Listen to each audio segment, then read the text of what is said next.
What makes someone really good at generating rented media does not necessarily mean that they'll be very good at the owned part. It is a necessary skill set to building a really compelling, profitable business. There's maturity around how to build owned audience in a way that a creator might not want to shoulder. That's probably not the thing that gets them up in the morning. Whereas there's certainly folks who want to support a creator who'd be like, hey, listen, I would love to stand up an email strategy with you and own that end to end, and a content strategy that supports owned media versus rented media. Welcome to the Creator COO, the show where we surface the operators behind your favorite content and creators. I'm your host, Matt Estes. Today's conversation is with Tonner Jackson. Tonner is the CEO of Course Studio, a company that partners with creators to design and build digital products like courses, mobile apps, memberships, and websites. Course Studio has created over $300 million in equity value for content-driven businesses. Their team of 30 works with some of the world's biggest creators like Dr. Becky from Good Inside, Miss Excel, Colin and Samir, and Esther Perel. In this episode, we discuss how to use rented media for audience discovery together with owned media for audience retention and monetization. We talk about how to harness the power of attention to turn creator personalities into big media brands. And we explore how combining course content together with community experiences is truly transformative for learners. So with that, I bring you Tonner Jackson. Let's dive in. Tonner, thanks for being here. Yes, sir. Glad to be here, Matt.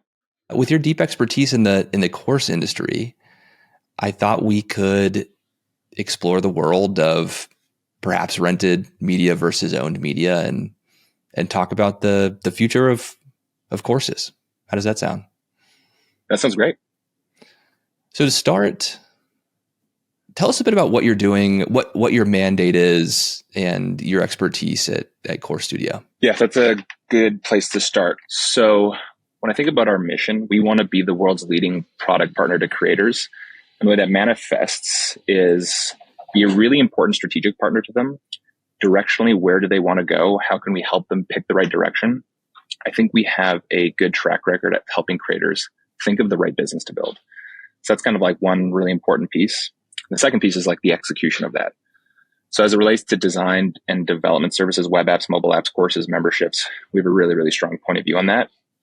And kind of dovetailing your first point, our position is that for a lot of creators, a course can be a really good first kind of bowling pin for their, as they want, if it is their first time selling something to someone. Course is something that's very understandable. It's relatively inexpensive to launch, and they can be like wonderful businesses. So as our name suggests, we do have a point of view on that. But those are the two big emphases that we have: strategic partner to creators, and then we can help them kind of execute on things end to end. For most of the creators that you partner with, is the course their first journey into selling?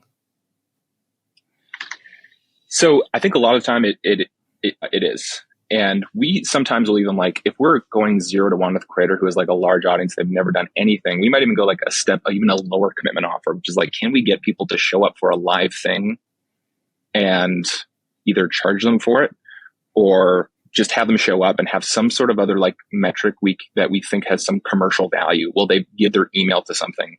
That sometimes will be like our first thing. But for a lot of other folks, I think courses can be that first thing, and we will recommend that. But I think the thing that matters most is there's kind of 3 variables that will help us determine if we can work with someone. And one of them is the category. Like, what category are they in? There's some categories that just don't make sense for courses, and you have to be, I think, sober and honest about that. But for a lot of folks who have a strong point of view in a space, in a category, and they have an engaged audience, I think we can be a really good partner to help them think about a course, which can be a relatively inexpensive thing for us to help them stand up. I talked to probably 300 sizable YouTubers a year, and I encounter a surprising amount of resistance. I encounter a large number of bigger YouTubers who have never sold anything at all, course, merch, anything, and a surprising amount of resistance sometimes to selling anything and sort of building revenue streams outside of the kind of basic, programmatic ads, brand sponsorships. Do you ever encounter friction like that with some of these bigger creators? Yeah, all the time. And so I mentioned that we have 3 variables. One of them is category. And I think category can be one of the strongest leading indicators of what the right business could be. I know that you're probably familiar with Doug DeMuro, who has I think an auction bidding product that he stood up around his car review YouTube. That's a good example of a really good strategic decision to make in the context of his category. And the second variable that we kind of use to inform what is a good partnership for us, which is their audience size and audience growth velocity. And there's sub-metrics underneath it, but fundamentally, do they have a growing audience, and is the velocity of the audience growing at a rate that we think is really compelling for a business? And then the third variable is conviction. And this is kind of this is the variable that is really hard to determine until you have multiple touch points with someone. But I think, for example, I think there are YouTubers who have an allergy towards selling things. And I think the reason for that can sometimes be ill-informed, but sometimes folks just have really strong brand values where they're for whatever reason, they don't want to. I think Andrew Huberman's kind of in this category. He's I want to make all of my stuff free for scientific education. I think you could reverse engineer that to being he really cares about providing as little barriers to his insight as possible. Maybe he'll stand up other paid products in the future, but that third piece is the one that we get sometimes will be the sticking point for us, is especially because we do sometimes unique commercial agreements with our customers. If we're investing in something or want to take a royalty, that there needs to be material. I want to sell this thing and I'm going to throw my weight behind that because I have conviction in it. I see. So it's conviction in the business line, conviction in the product and the merchandising strategy. Yeah. And it is a little bit tough to measure, but it's almost the sentiment. Do they one of the kind of analogies I'll use is do they want to empire build? And you can kind of get that from folks. Some folks aren't, they just hey, I have an extraordinary living making content at this level of frequency. And that's totally cool. I'm super supportive that those incredible businesses can be built on the internet. But I think there's a second category of folks who are wow, I find this notion of building a big business intoxicating, and they see the value in us supporting them on that. And those are where we can be there's a lot of productivity, I think, there for us as a partner with them. There's such a big diversity in the psychographic of creators. Exactly. And that's a great spectrum. It's and there's nothing necessarily good or bad, I think, about either end of the spectrum, but you have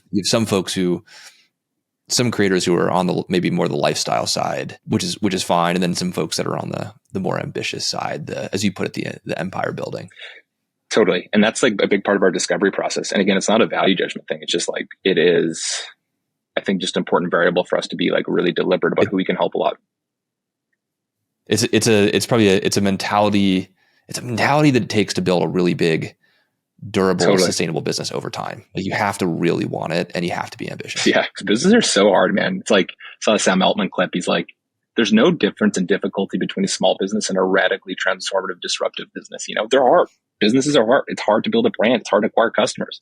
So even if you have the advantage of an engaged audience in a category that's exciting, you have to be up for dealing with tough moments in high frequency. It doesn't make it easy, but makes it slightly less easy, I'd say.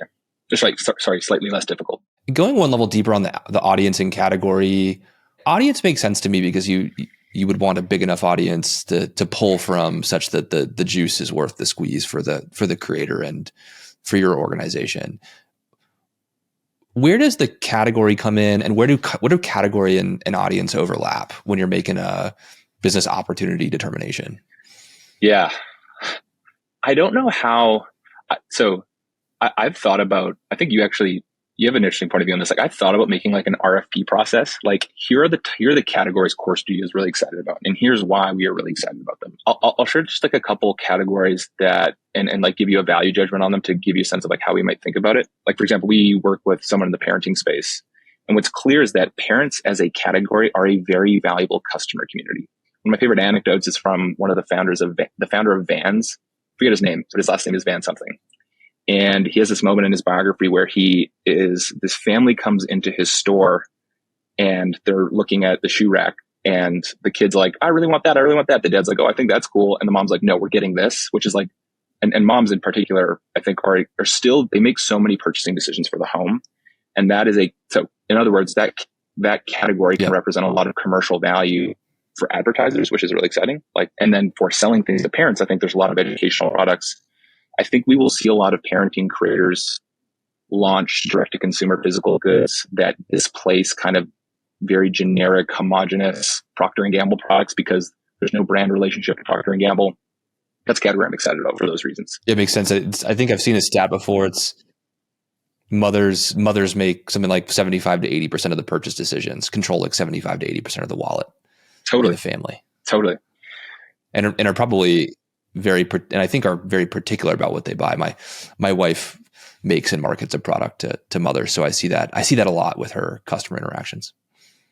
What are some other categories that you have high conviction in? Yeah, for sure. I think actually I'll give another one that's like kind of that has really positive attributes and ones that I see some structural challenges with. So real estate, like we just recently launched a real estate course. And so I think real estate is an interesting category for educational products because there's so much margin there. There's a lot of a successful real estate career can be an extraordinary career. And even a small insight edge can give you a tremendous amount of, can create a lot of commercial value for you as a realtor. So I think Ryan Serhant is the most famous. Like the dude's built a really extraordinary business selling educational products for realtors. And I think there will be other realtor creators that capture some of that value because it's clear to me that like if you're a realtor and you're looking to shortcut your career, you want to start off with unfair advantages that, maybe the previous generation didn't have. I think an online course and a membership is a really good category for realtors. By the same notion, I think one of the challenges is that real estate's really regional. So for example, if you were to start a real estate media company and you wanted to give people education and information on real estate, it would be difficult to provide value that's so universal to all realtors because the Costa Rican market is very different than the New York market, which is very different than the St. Louis, Missouri market. So there's some regional structural challenges, I think, with real estate, but by the same notion, I think there's some cool opportunities. So yeah. That's it. Yeah. Real estate's an interesting one. It's my understanding, my viewpoint from the outside in is that it's a very high commission, low base job generally.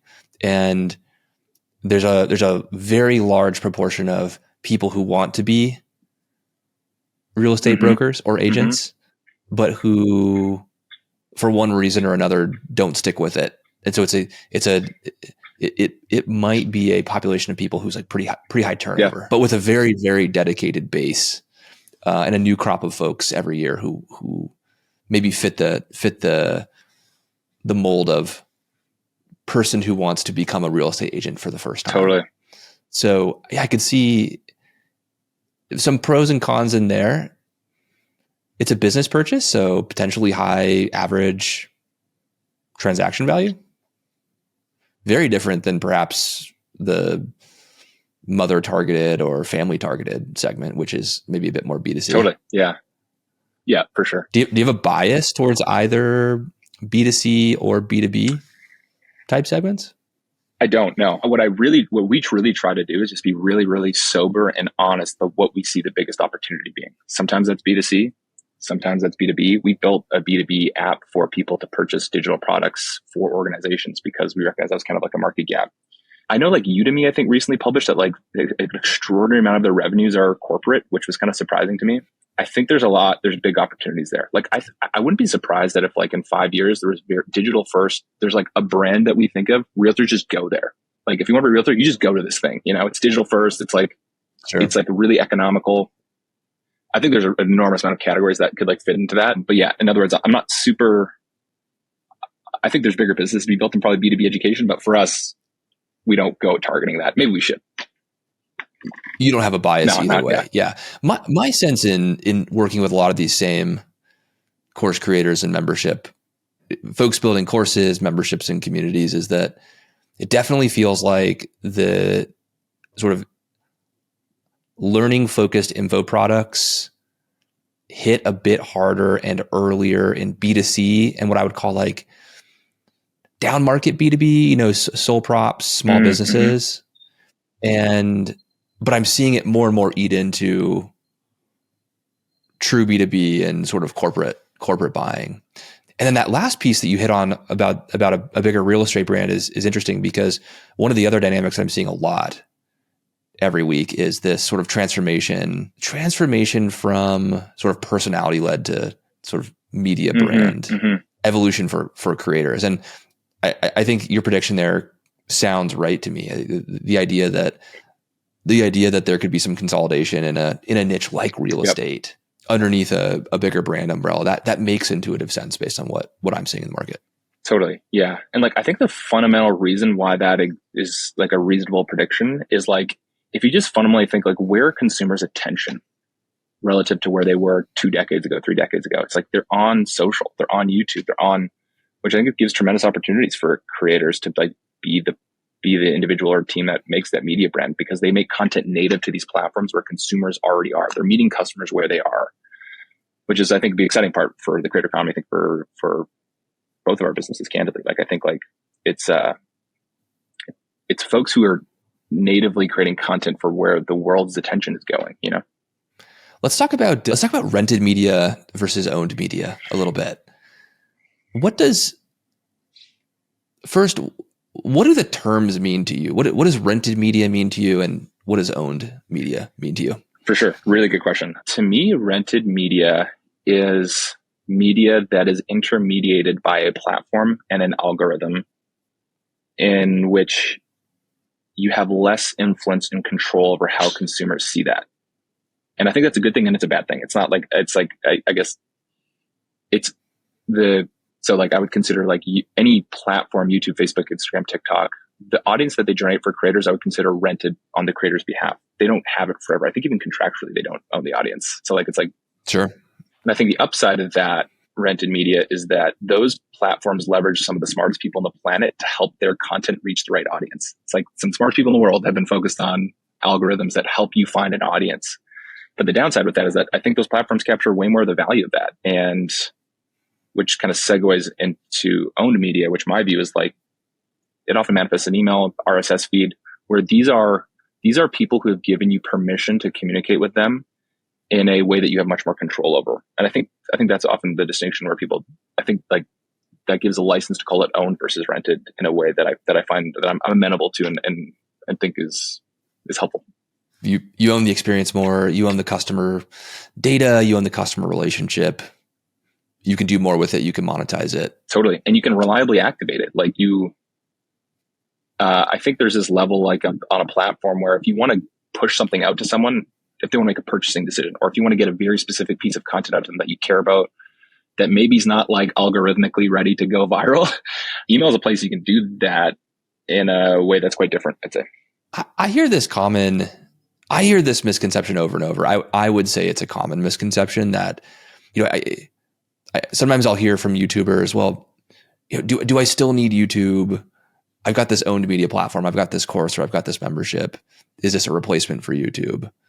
And I think that I would say it's a misconception, because I would argue that they're both important. They attack different parts of the funnel. Mm-hmm. They're important to the business for different reasons. How do you think, in a perfect world with the creators that you work with, how would you say that rented media and owned media complement each other as opposed to being at odds? Yeah, for sure. So one of the first like concepts, this was very transformative to me when I understood it from my career. I didn't grow up in a business family. I kind of like grew up thinking businesses kind of took advantage of people. Just like, I don't know if anybody, like maybe people listening to this, like I have no concept of that, but like I grew up with a family of teachers, and there was a later point when I went to business school, or maybe it was like in my entrepreneurial career, where like this notion of like a zero sum game versus a positive sum game.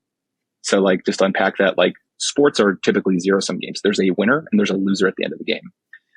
And I kind of thought business was like that. And I think a lot of YouTubers can sometimes think, or any person who has a brand who leverages primarily rented audience or leverages platforms, think that if I want to capture owned audience, that is at a cost, the cost of growing my channels. And I don't think that's true. I think these are more positive sum, where like not only can your YouTube or your social channels grow, I think you can also benefit by, I think those things can be sort of both beneficial and synergistic with one another. So that's like one of the first things when we hear that sentiment from some of our partners, we will try to be like, give our point of view on. It's like, we actually do see these things as quite positive sum if you do it strategically, if you're thoughtful about it. So maybe that's like, yeah. Can I play devil's advocate real quick to that? Because I love that thought and I agree with it, but I'll give you an objection that I hear from YouTubers and other creators a lot. And that is, I understand how both rented and owned media are important, but my time is zero sum. And I don't know, how much time do I spend on rented media?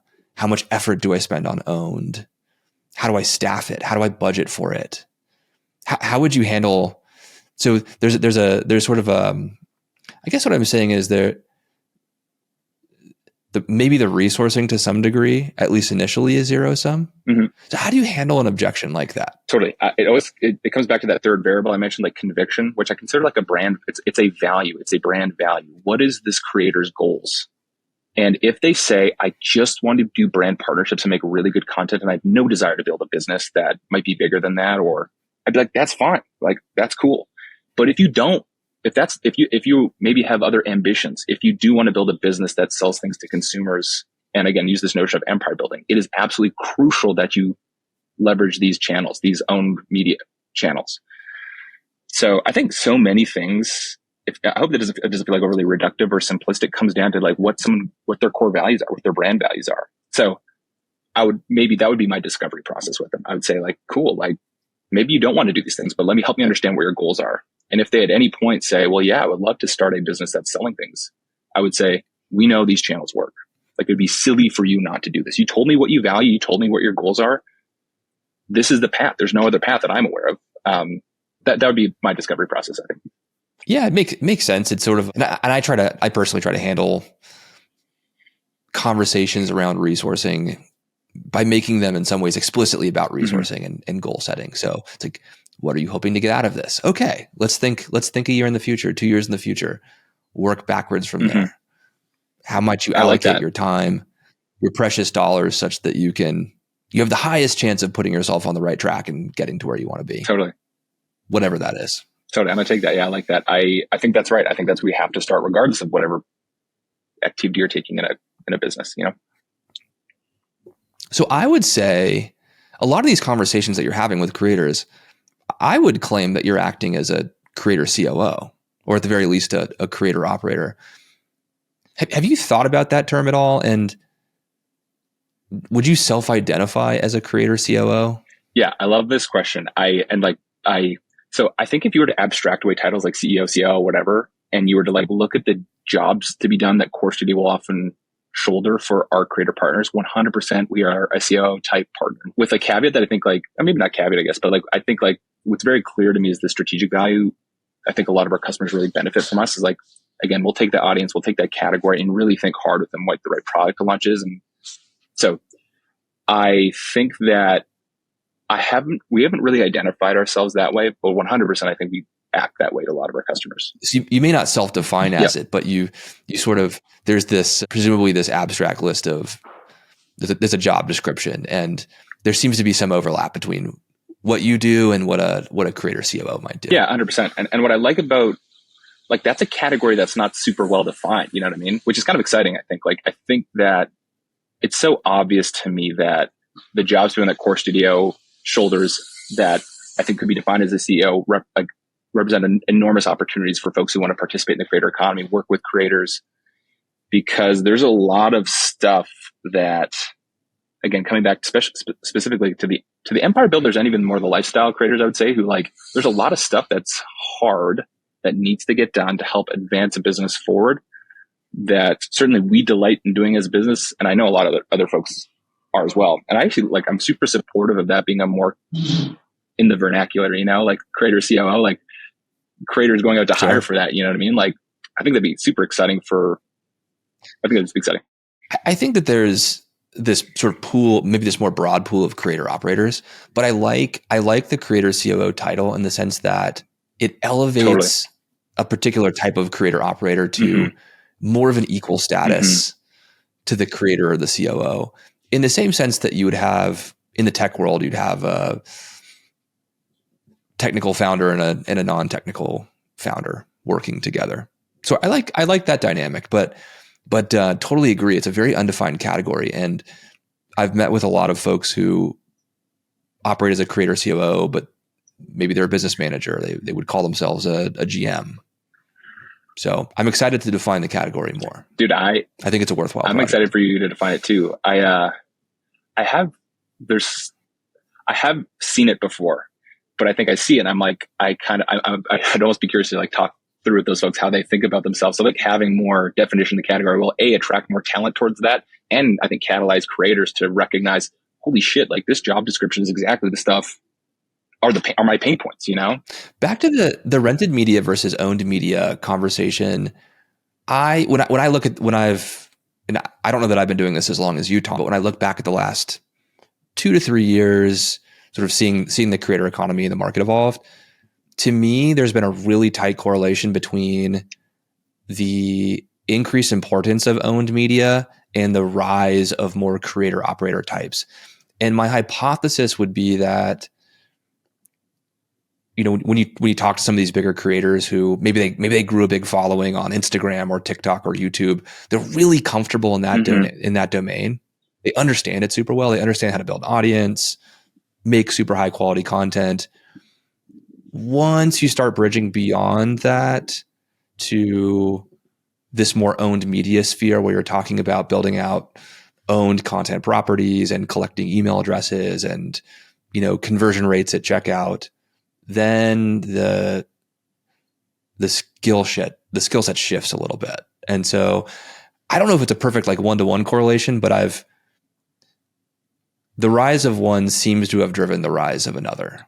Does that make sense? I totally agree. And I think, like, to your point, what makes someone really good at generating rented media, which is like very top of the funnel, does not necessarily mean that they'll be very good at the owned part, which I think you and I would probably both agree are necessary. It is a necessary skill set, I think, to building a really compelling, profitable business. And I think there's maturity around how to build owned audience in a way that a creator might not want to shoulder, right? Like, that's probably not the thing that gets them up in the morning. Whereas I think there's certainly folks who want to support a creator who'd be like, hey, listen, I would love to stand up an email strategy with you and own that end to end, and a content strategy that supports owned media versus rented media, and help you think strategically about how those two things can be synergistic or not. So yeah, totally. I see those as like, I see the rising tide of the creator economy, I think, has produced that. I think that COO kind of opportunity, I think, for folks. So I'd love to explore a little bit more with you. You know, we talked about rented media and owned media, but maybe going a bit deeper into courses specifically. And one of the reasons I'm so interested in exploring the courses topic with you, besides the fact that you're an expert and have great perspectives on it, is that it seems to me the courses market is changing and has changed a lot over the last decade. And I know, talking to some creators, that, you know, some people have positive associations with the courses word, and other people have, whether creators or learners, some people have negative associations with the word course. I think maybe in part because I think there's really good courses out there for sure, really high quality, drive real transformation in learners, but the market you could argue the market's been flooded with a lot of really low quality content as well. So curious your take first, maybe on your perspective from the inside on how the market's transformed maybe over the last decade or half a decade. Yeah, for sure. It's a good question. I think like I suppose I'm so positive in the space that sometimes like I'm such an evangelist that I maybe don't spend enough time to think about. I think there's I think a huckster reputation in the online course space. People who are selling financial products and get rich quick schemes. I think that there's like legitimate cautiousness that people might take to the industry, because I think some of the earliest probably successes in the space were people who did that. I think though, what's clear though, and what gets us excited, is that there's some people with such tremendous insight who have such unique points of view on things that it can be a really, really valuable, I think you used the word transformative. You can really provide transformative, inexpensive things for folks, almost regardless of the category you're in. And my hope is that, like, to your point, as the category keeps maturing, that the reputation, I think that the reputation of the space encourages more folks with interesting perspectives to share, to join it and build really good business on it. And just because we see so many wonderful businesses being built on this, despite maybe that original kind of icky feeling that some people get with the space. And I don't know that everyone has an icky feeling, but I certainly think that I get the sense that there are a lot of learners who have bought a lot of courses and maybe didn't follow through on them. And so you're an expert, I think, at building courses that drive real transformation. So what does what can you do as a creator? What does Core Studio do to drive that real transformation and deliver on the course promise? Yeah, that's a good question. So I guess the first point, not to like be evasive about it, I don't know if there's silver bullets for each course. I think there's a ton of variables that kind of inform how you should think about a course. For example, like, do you want to have a community component where you're proactively participating and creating accountability? It is very clear that that drives better student outcomes, but that's kind of an expensive thing to do. Can you say more about that? Why is that expensive? Because I think the scarcest resource we all have is time. And I think for Creator, they're especially conscious of that. And so I love this notion of zero marginal cost, which is so good about the online course and membership spaces. You create a valuable thing, and you can distribute that infinitely with very, very low cost, which is why they can be such good businesses. Whereas if you're advertising a community that requires your time, you should be pricing your time as quite valuable. And so if you launch a course with a community, we've seen this with a lot of our folks, they will do it for 2 cohorts, 3 cohorts, and then they'll say, man, this is an enormous investment of my time. And a lot of times that's not what people get. It's surprisingly time intensive to get the community flywheel spinning and then to moderate it over time. And then to your point, it probably depends a bit on your category, your price points, but it's not always clear. It's also not always clear maybe sometimes where community ends and coaching starts, or vice versa. For sure. And so then you have to sort of right size the value and the pricing. Are you more a community? Are you more coaching?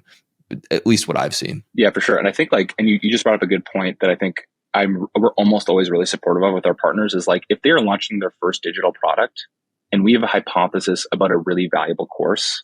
And to answer your first question, one of our orientations is every piece of content that we put in a course, every lesson, would ask ourselves, is this something a year from now this student would reflect back on and comment as a valuable thing they took from the course?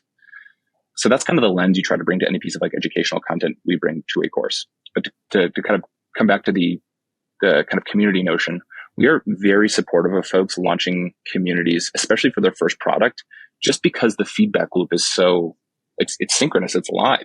You can hear, are the dogs liking the dog food? Which is like, that's maybe not the best analogy. It's an analogy I use a lot to like understand product market fit, or whether a product is like finding resonance in a market. And I think that can be really, really valuable. You might get an insight like, hey, that like lesson had like such a tremendous, like that helped me think about myself in a way I didn't think of. And maybe that helps inform your next launch, your next course, your next paid product. That's where it can be really valuable. The insight from a community can be great. And I think to your point, maybe people say they really love coaching and you love coaching and maybe you want to launch it. Like, I think those touch points can yield a lot of insight that is tough to get in the absence of a community. And then just to summarize that, so the pros and cons maybe of something like community as a way to deliver on transformations are: pros, it helps people, it can help people deliver on transformations through accountability, whether it's like coach to learner or peer to peer. Totally. And it helps getting this like tight feedback loop to understand if your content is landing, if it's delivering. Cons, time intensive, can be expensive. It doesn't have that sort of zero marginal cost to distribution dynamic that you like. Totally. Yeah. And I think a lot of people originally go into this space by thinking they can build really good businesses that aren't enormous burdens on their time, which is why we'd very cautiously recommend that someone stand behind a cohort-based course forever, because you don't know how you're going to feel after a couple of months after you've gone through this. I don't want to misspeak, but I think like Ali Abdallah is a kind of a good kind of like bellwether for this. Like I think he originally launched and that this is like, this should be fact checked, but I'm pretty sure this is the trajectory. He launched a cohort-based course and then kind of realized that I think like they could deliver a lot of value asynchronously, which was much easier for them, and maybe have an upsell for something that's has the more coaching part. But like my sense is that it is a common thing. You launch the core-based course, you get a lot of insight that helps inform your asynchronous course in a way that makes it more valuable and can potentially be less of a burden on your time. I can see that being true. Yep. I mean, and I can certainly see, I'm trying to think of other cohort-based learning. I think of like, this is outside of the creator world, but something like On Deck. Yeah, for sure. Are you familiar with them? I mean, a very, very cohort-based approach to learning. I think a fair bit of it's in person, very expensive. Yeah. So perhaps you can make those models work if you charge enough. But again, it violates your earlier principle of zero marginal cost to distribute. Totally. Different business.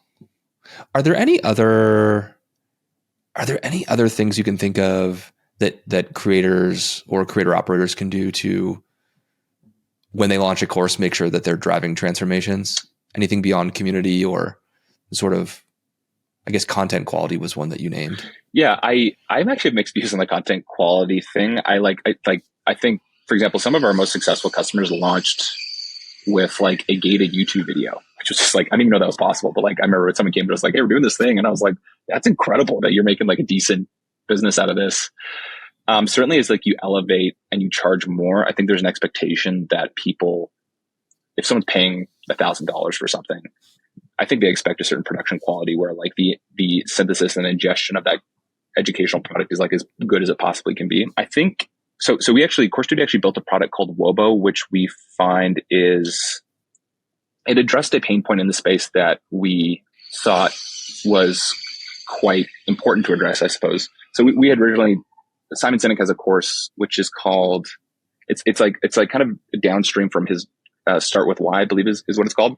And they had this feature where like you could note take inside of their app and kind of in a drag and drop editor throughout the whole course, note take, reference your goals, which is part of the education. And then at the end of that course, you kind of get a summary of all of your notes that had been written in contrasted against kind of some of the curriculum. So that's an example of for the right product. If you're a coach, I think that is a valuable thing that you can offer to your students, because I think a lot of folks, they'll take a course and they don't get sort of a tangible artifact from the course. They finish like, oh, I just watched a bunch of videos.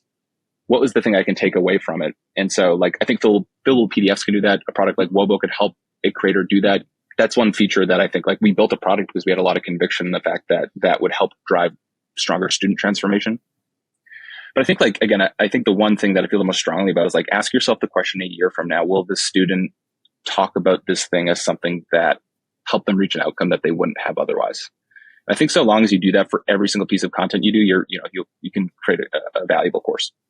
How do you think about, like, if you're advising a creator on building a courses business, or let's say I think based on what you've said, you often are actually advising creators on how to build a lot more than a course business, how to build a durable owned platform or owned media sort of platform that they can build a business on.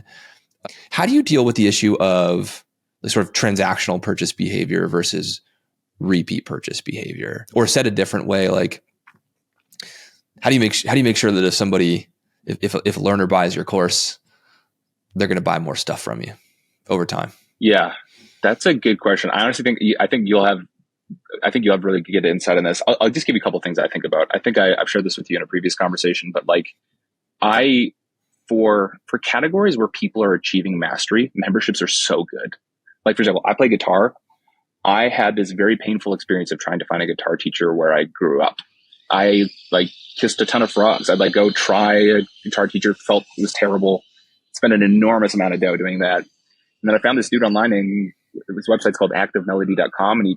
And he had this ad that was like, it was basically like fretboard mastery. Like if you wanted to build fretboard mastery, and it was something like $20 it was like super, super inexpensive, like extraordinarily low cost, extraordinarily high value for me. For the thing I wanted to build mastery at, I wanted to participate and practice on daily. I was so ready to give this guy my credit card every month.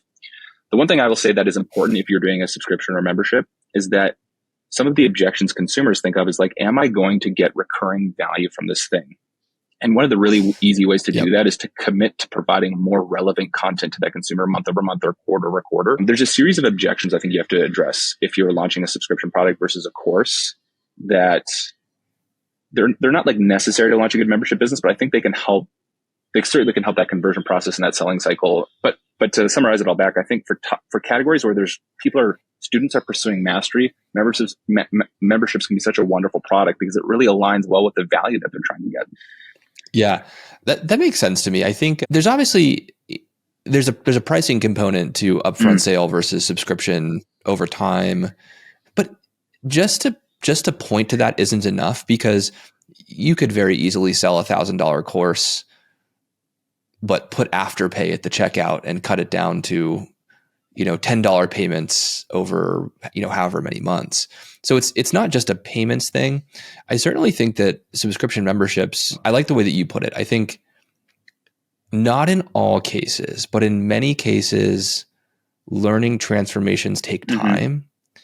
And so aligning the value, if you assume that the transformation is the value received by the member, aligning the value that is paid to the creator along that same time track can make conceptual sense and often ends up with happier, more engaged members who are deriving real transformation. But I think that that's not true in all cases, as you pointed out. And I can think of a few different creators who combine courses, sort of one-time sales with membership models together. So I'm actually a big proponent of that, having sort of two different offers, dependent on the transformation that you're driving. Perhaps they're different for the ideal customer profile, right? The person that you're targeting, the segment amongst the broader audience that you're targeting. So it's a complex conversation.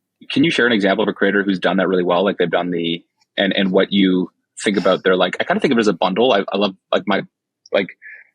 you might have the course is a very discrete unit of things, and the membership, you get a bundle of other things. I don't want to project, that's kind of my bias when I think about these, but I'm curious, who is a creator that you think has done that well, and what are the features of their offer that you think is compelling? Yeah, the creator who immediately comes to mind for me is a gentleman by the name of Justin Rhodes, who has a membership. He's got a media brand called Abundance Plus, and he's got a few different revenue streams, but he does a good job. So he's in the homesteading category. That's so cool. He's got some faith-based and some family-oriented undertones, but he's predominantly a homesteader and a farmer, and he's built a shockingly large business around this. I think he's got about a million subs on YouTube.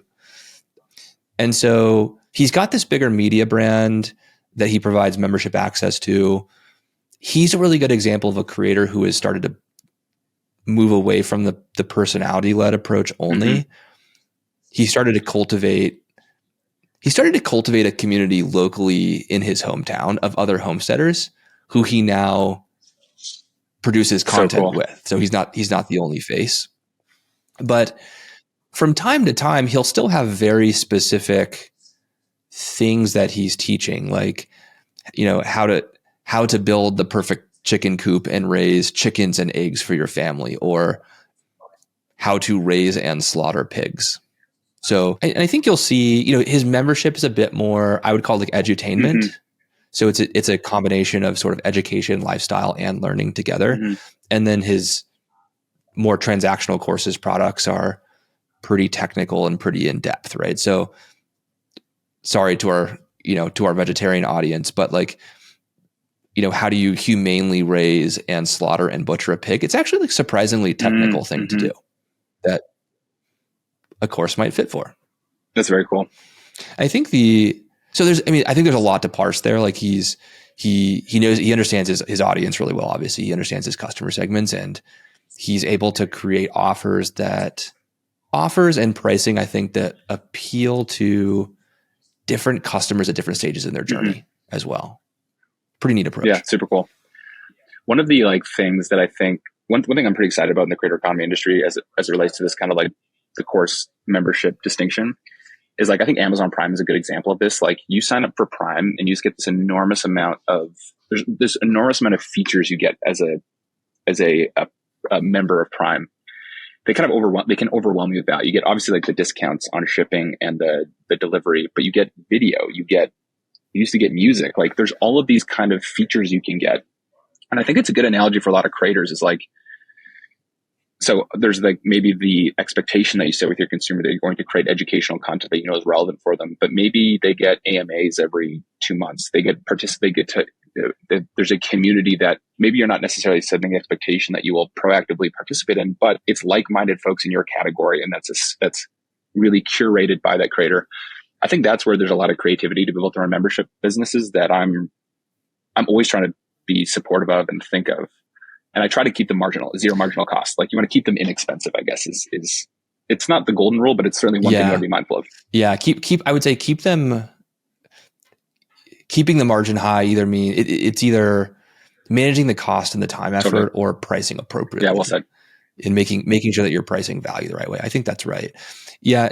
Back to the Justin Rhodes example, he does a lot of that, the AMAs, the lives, the sort of exclusive content. But I also think he wraps community in an interesting way into his membership. So he has some really fascinating use cases. Again, he's a farmer and a homesteader, and he has a base of thousands of members in his community who they'll use his community to sell things back and forth, cool. to sell chickens and sell farm machinery, whatever. So we've seen there's definitely examples out there of people doing them both together. And one of the cool things I think about being in this business right now is these use cases are popping up so organically in real time. Totally. Yeah. And what's cool about community too, I haven't seen a ton of this manifest, but like that example, like if you build a critical mass of folks in a category, I think that also can kind of support brand partnerships too. It's like you have this like dedicated niche group of folks, provided those brands have like really aligned values with you. It's like another monetization opportunity for creators. Like if you have a bunch of folks who are obsessed with growing chickens and harvesting chickens, I'm sure there's like there's brands that want to get in front of those folks. Provided you can do that in an organic way, that's compelling to me. Yeah. I mean, another example in that same category, one of my favorite examples of somebody that does I would call making the jump beyond info products is the folks over at Epic Gardening, backed by the Churning Group. They've done really well with ads and brand deals, done really well with info products. They looked at high margin products in their space in gardening, decided to they bought a seed company. So cool. So they fully vertically integrated. Yeah. And I think one of the insights there is that there's an enormous amount of undifferentiated products in the world that mostly live on Amazon that I think could be really compelling business opportunities if they were backed by a creator that people really, really trust. Like I'm sure before Epic Gardening, I don't want to make an assumption, but I'm sure that seeds feel like relatively undifferentiated. Like hopefully people aren't like, I mean, maybe there's genetically modified ones that are creating some but I think most of the time it's more like, your purchasing decision for that seed is like, do I trust that this is going to create the outcome that I want to create? And if a creator is putting their brand behind something, that's going to move product. So I think there's a lot of examples of undifferentiated products that if a creator were to advance and put their brand behind, feels like I think there's really big opportunities there. So you talked a lot about high margin products and zero margin cost to distribute. How do you think about the cost structure to produce a really good course? If you're a big creator, let's say you've got 500,000 or 1 million subs on YouTube or Instagram or TikTok, how do you think about the investment that you have to make to start this up? Yeah, that's a good question. I think like one of the first pieces of advice I always give to I try to bring this to any business activation that even we would take at Core Studio is I think it's important to keep costs low. And I like this notion of inexpensive mistakes. And so if someone was going to come to me and say, hey, I want to launch a course, how should I price this out? I would try to find a really inexpensive way to launch something to give us signal, to give us more conviction to invest more meaningfully in maybe it's a fully fledged course. So like maybe it's a really inexpensive live product just to gauge how much market reception exists to that. And if that goes really well, then we can wrap a more full-fledged course around that. But I think like what's special about the industry is that you can do things relatively inexpensively and help validate a bigger investment. If you want to work with us like end to end, like anywhere between like 50 and 100K, we would do the whole thing for you. We would think of the idea, do the instructional design with you, do the marketing, do the design, launch the whole thing with you. But we wouldn't want someone to bet the farm with us to do that first. We would hope that they have done something relatively inexpensively before that, where we can help give them conviction in that. Like we can say, hey, look what we did. Yeah. There's these interim stages to validate the idea in a way that is hopefully low cost to get to the validation, which then gets you to the higher conviction level. Exactly. To make the bigger, more substantive investment. For sure. And sometimes it doesn't. Like sometimes they'll do that live thing and it's like, oh man, it's kind of a nothing burger. And then everybody wins, you know what I mean? It's like they didn't spend an enormous amount of dough to work with a partner like us who does have a strong point of view. And we don't feel like we haven't gone down a path that was a really poor value exchange. Maybe it wasn't the right investment. So that is the counsel we try to bring to folks if they want to work with us. I'm a big believer that a lot of operating a business the right way is just, it's understanding how to make bets and Totally. making sure those bets are right sized, that you understand like the risk reward, the size of the payoff in relation to the size of the investment. But I also see, quite frankly, I see a lot of creators struggle with this type of thinking. Mm-hmm. And this I think is one of the most common reasons why I see creator COOs entering the picture, to help them think through the bets that they're making. Are there any examples of creators that you've worked with who have a more dedicated creator COO or a business manager or some other kind of operational support already embedded? Or is that fairly rare for the folks that you're working with? It's a good question. So we work with a creator named Dr. Becky, who has a brand called Good Inside. She's a really good example of going from like creator to platform to media company. And she has a proper co-founder and COO, I think she was very prescient in bringing on someone, or having someone to kind of own all of those operational things that weren't necessarily the highest leverage use of Becky's time. And I think that's been really, really productive for them as a business. Like Good Inside's they've created an enormous amount of value for parents. And I see a lot of like tailwinds behind what they're doing. And I think a big part of that is that her co-founder, Erica, has been able to shoulder so much, which has enabled Becky to keep kind of creating content, engaging with that audience, launching new features of their membership in a compelling way. But I think to your second point, we don't see that's one that like definitely comes to mind. But outside of that, I think some creators are nervous about making that jump or having some sort of even part-time or full-time role. Why do you think that is? I think it's education, which is why I'm so supportive of like this being a more defined category. It's like, if you were to do discovery with these folks, they would verbalize all of these pain points that they have that represent a job description of the COO, but they just don't. So I think that's one concern. I think the second is like commercially, how do you engage with someone and pay them for that work? And there's not great mental models for that.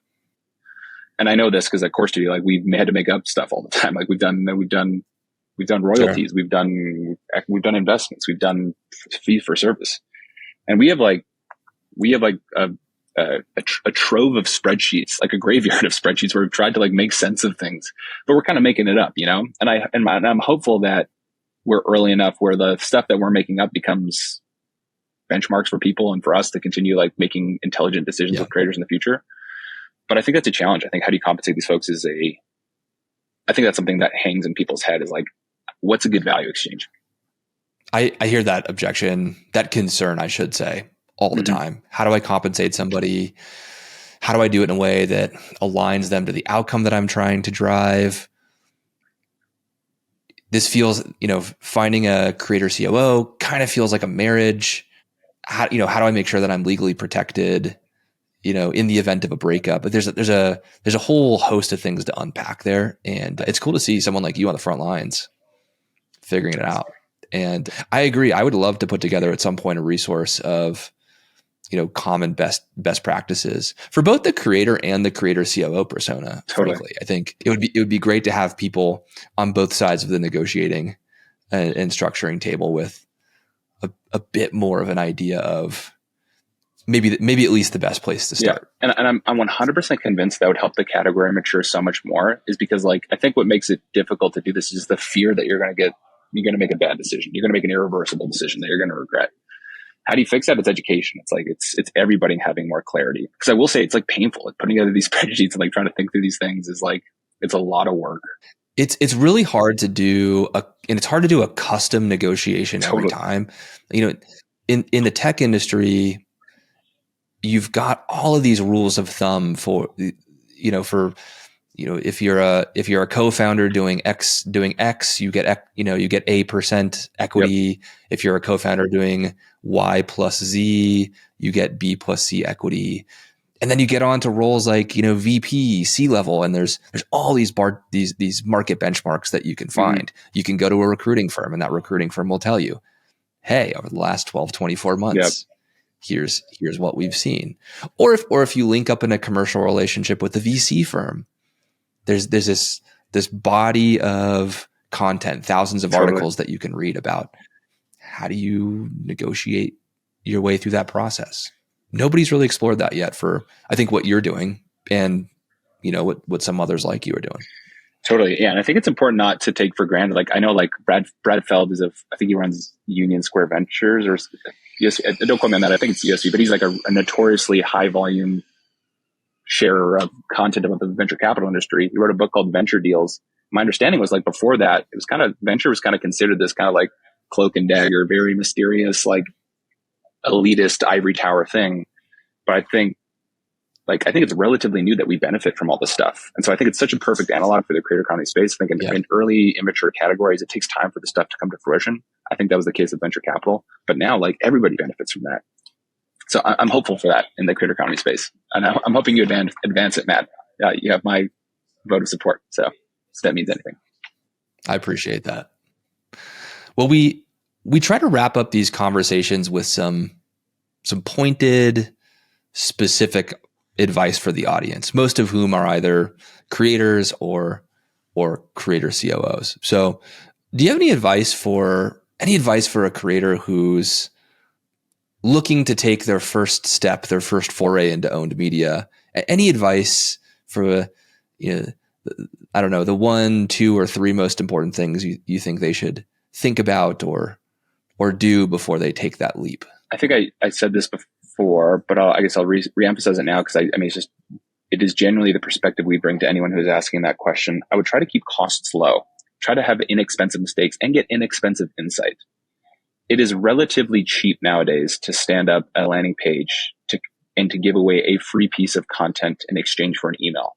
Like this is called lead magnets in the space, which is notionally just like giving away something that you believe is valuable in exchange for someone giving you their email address, which gives you license to market to them via email in the future. That is to me, a non-negotiable for any creator. Like you should just be doing that. And if you're a COO and you're trying to like find a wedge in with a creator, I'd maybe approach them, maybe do that for them for free. Be like, hey, listen, I want to create a piece of content that is so valuable. We're going to give it away for free. And the reason why we're doing that is because we want to experiment with generating out audience. And I think that's maybe where I'd start. And that could be depends on your category, but maybe it's an ebook or a checklist or something that is a pain point that is not well addressed in a YouTube video, that is not well addressed in an Instagram video.